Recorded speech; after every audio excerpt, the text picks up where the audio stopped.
This is Horror Ambient, where shadows breathe and the darkness listens. Tonight's story isn't just told, it's awakened. Something ancient is watching you from the corner you never look at, something that never blinks. If you're alone while hearing this, check behind you. Turn off the lights, put on your headphones.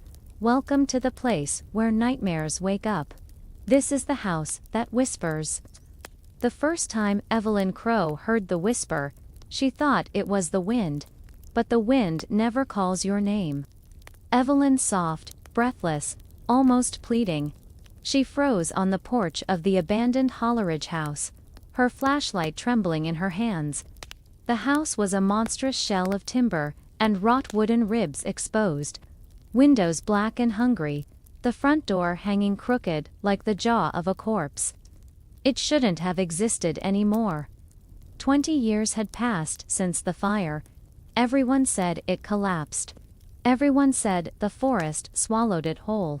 Everyone said no one should ever return. But Evelyn wasn't here because she believed the stories.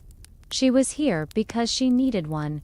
She was a rising paranormal investigator on YouTube, and her channel views were dying. She needed something real, something terrifying, something that would resurrect her audience before her career vanished entirely.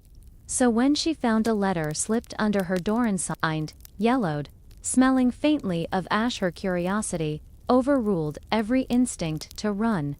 If you want the truth, go to Hollowridge House, midnight. Alone. She came, and now, her name echoed through the crumbling porch, as though the house itself were alive. Evelyn, her throat tightened. Maybe it was an acoustics trick of acoustics. Maybe it was the forest. But a part of her, the quiet, primitive part, buried beneath logic, knew it wasn't the wind. The house had spoken. She stepped inside. The floor groaned under her weight, coughing up dust thick enough to smell. Her flashlight sliced through the darkness like a knife, illuminating fragments of ruined furniture, shattered jars, and claw-like scars on the walls. It felt wrong. Not abandoned, not empty. Occupied, Evelyn whispered into her recording device. Night 1, midnight. Entering the Hollowridge House. No signs of human intrusion. But I don't feel alone. Her breath trembled. She moved deeper into the house, each step slower than the last. The walls seemed to pulse. The air thickened as though the house were inhaling her presence. Then tap, tap, tap. Something walked in the upstairs hallway. Her heart slammed against her ribs. Is someone there? She called. Tap, tap, tap. Not footsteps, fingernails, dragging, scraping. Her flashlight flickered violently. She slapped it, annoyed it, turned itself off. A cold exhale brushed her ear. Evelyn, she spun. But the darkness behind her was thick and absolute. Even her breath vanished into it. Who's there? She whispered. The whisper answered. Come upstairs. Her flashlight finally obeyed and blinked back to life. Weak and trembling like it had been suffocated, she found the stairs, long broken, and charred black at the edges. The fire, the one that killed the Hollowridge family. Locals said the father had gone mad, that he'd locked his wife and children inside, that he heard voices from the walls telling him to burn it all. But something in Evelyn didn't believe that story. Something about this place whispered of a truth far more ancient than madness. She climbed the stairs slowly, carefully. The wood cracked dangerously beneath her boots. At the top was a hallway lined with closed doors, each bent inward like something had pushed from the inside to get out. One door stood half open, glowing faintly red from within. Her breath hitched. Not a firelight, not electricity, a glow like heated metal. She stepped inside. It was a child's bedroom. Half-burned toys melted onto the floor. A tiny bed frame warped from heat, and on the wall, above the charred pillow, was a message written in black soot. Don't listen to the house. Her blood ran cold. Then, behind her creak, the door closed by itself. Her flashlight dimmed again. She heard small footsteps. Children, dozens of them, laughing, crying, whispering. And then a tiny, trembling voice. "Emis, don't let it take you." Evelyn froze. Who's talking? A soft shape appeared at the edge of her light. A child, or what used to be one. Its skin was ash gray. Its hair burned away in patches. Its eyes twin pools of melted darkness. "We tried to leave," the child said. "The house wouldn't let us. I'm hungry again." Evelyn's mouth went dry. What? What is the house? Under the child's blackened eyelids, something twitched. It doesn't have a name. It wears houses like masks. It eats families. It eats fear. Evelyn stepped back. "Leave," the child whispered. "Before it chooses you." "Choose me for what?" The child didn't answer. Because the floor beneath them began to breathe. The wooden boards swelled upward like lungs. Evelyn stumbled back, falling against the melted toy chest. The child screamed as the floor split open. Black smoke erupted, thick and suffocating. But not smoke. Hands, small, skeletal hands, reached out of the opening. Dozens of them, clawing, grasping, pulling. The child was swallowed in seconds. Evelyn bolted toward the door, slamming her shoulder into it, but the door wouldn't budge. It felt like pushing against flesh. Something warm pulsed on the other side. A heartbeat. Her voice broke as she shouted, "Let me out." The whisper answered from every wall at once. "No." The heartbeat grew louder. Be-thump, be-a-thump, be-a-thump.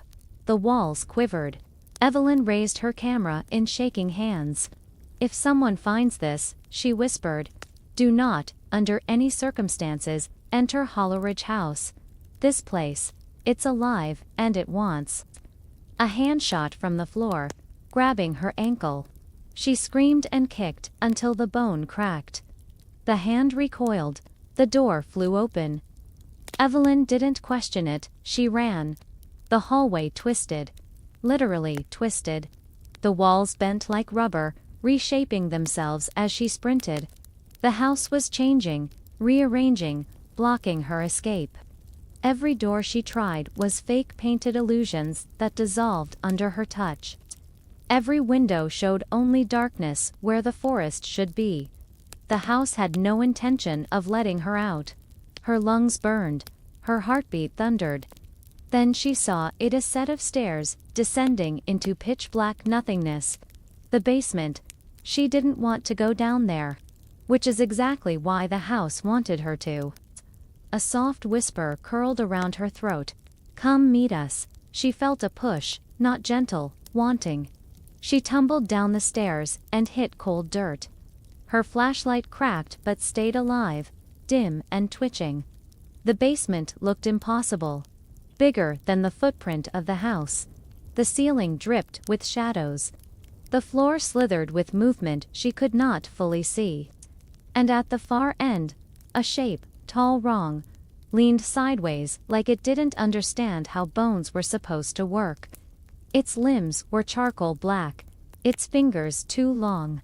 Its smile carved into its face like a wound. It watched her, and behind it, strung up like decorations, hung the ghosts of the family. Their bodies charred, their mouths stitched open by roots of the house itself. Evelyn gagged. The creature stepped forward. Its head bent at an unnatural angle. Evelyn purred. "You came to record us." Her voice cracked. What are you?" Its smile widened. "We are the house. The house is us. We wear the walls. We eat the lost." Her flashlight flickered violently. "We gave your world so many stories," the creature whispered. "Every abandoned place, you fear every building that breathes, that is us." Its voice dropped into a growl. "But we are starving. And you brought yourself," it lunged. Evelyn ran with everything her body had left. She tripped over bones, over roots, over things she didn't dare identify. The creature's footsteps were silent, but its whispers curled around her ankle like chains. "Evelyn, stay." She found a narrow passage and crawled into it. The dirt walls pressed against her. Her breathing turned shallow. She clawed toward it, ripping her nails bloody. Behind her, a hand grabbed her boot. She kicked until she felt it let go. She burst into the first floor of the house, gasping, covered in soil and soot. The front door was visible, wide open freedom. She sprinted. The door slammed. A whisper in her ear. "No more running." The creature stood between her and escaped, taller now, wider, filling the house like a shadow that had found its shape. "You will stay with us," it said, voice layered with the screams of the trapped. "You will feed us, you will be our story." Evelyn backed away slowly. Her camera hit record in her trembling hands. She whispered into it, "If this footage uploads automatically, please someone burn this place." Don't let her scream cut the sentence short. The creature struck. Darkness swallowed her. 2 days later, Evelyn's subscribers received a notification. New upload. The House That Whispers found footage. No one had uploaded it. No one had edited it. But the video was there. Hours long, showing empty hallways breathing, doors opening and closing, shadows standing too close. And at the end, Evelyn, or what used to be her skin gray, her eyes hollow, her smile too wide. She stared into the camera and whispered, "Don't forget to like and subscribe." The video ended. But comments said they heard something whisper behind them while watching. Some said they saw hands forming in the dark corners of their rooms, and some never commented again. The Hollowridge House was found empty days later. No Evelyn, no creature, nothing. But at night, in the ruins, a voice still whispers, calling for whoever dares to listen next. If you made it this far, remember, the darkness follows those who ignore what they've heard. If you want more terrifying stories, don't forget to like the video and subscribe to Horror Ambient. Sleep well, if the house lets you.